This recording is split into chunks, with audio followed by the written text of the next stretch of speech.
Hi, how are we doing, everybody? Welcome to Russell Heritage Golf. Today we're going to be talking again about impact, and we're going to be talking about impact feels. So things that aren't necessarily true, but are a good thing to feel, to exaggerate, to make a difference. I think the reason why I tend to go down the route of exaggeration in impact is because it happens so quickly. And it happens so quickly that it's much more of a reactional state than anything else. But the benefit in golf as opposed to other sports is that you have, 30 seconds before you hit the ball. So you've got 30 seconds to pre-rehearse the thing that you want to basically achieve. Now, for some of you, that might be a postural thing at the moment. For others, it might be a backswing thing. But in the context of this video, it's an impact thing.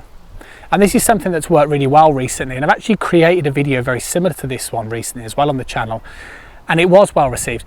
And I think the reason why is because it's slightly different.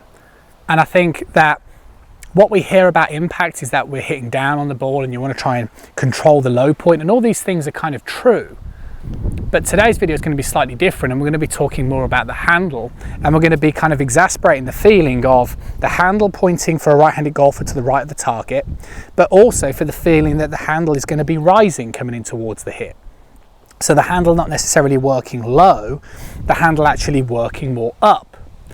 Now, what will happen when you do this, and if you practice this, is that you'll be, your brain will be screaming at you like, well, hang on, yeah, I can kind of get it, but if I do that, right, and I point the shaft to the right of the target and the handle working up, the club face is wide open, it's like, well, yeah, then you've got to square it, and then you'd end up looking in more of a position like so.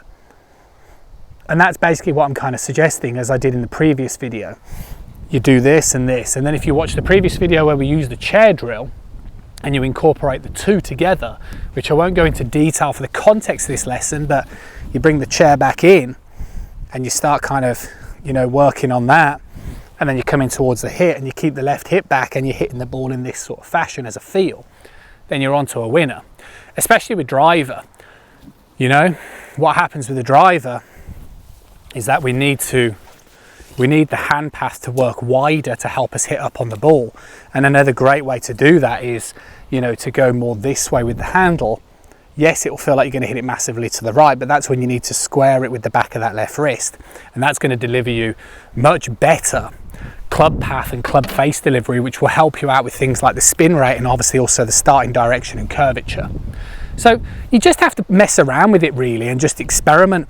I mean, my kind of suggestion might be, let's say you're a little bit steep, you're a little bit out to in, impact isn't that desirable because of things like compression and basically ball flight.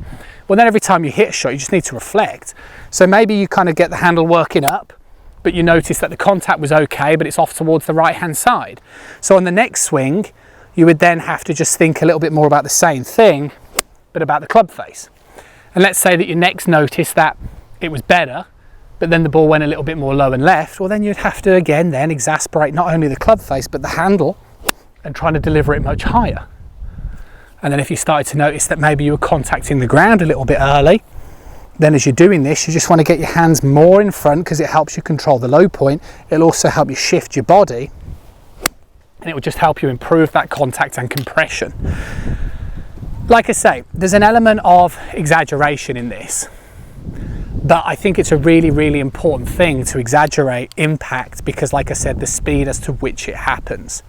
And it works well. It's, you're going to have to trial and error it down the range, and you're going to have to be reflective upon the ball flight. But the idea of getting the shaft angle more up with a twisting sensation of the shaft coming in towards the hit is definitely going to help out that club delivery.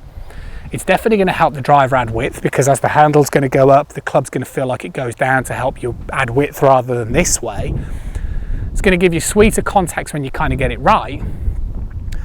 And it works really well for people that I've tried with online and also face-to-face lessons. That's why I'm sharing it with you guys. So hopefully you enjoy the video.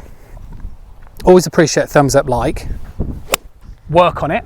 Don't be afraid of a few sort of shallow hits because like I said to you, it's an exaggeration drill. And that's basically it, right? Hopefully you enjoy the video. Always appreciate a thumbs up, like. Remember, it's absolutely free to press that subscribe button. If you're going to do so, press the little bell icon. Catch up with you guys again soon.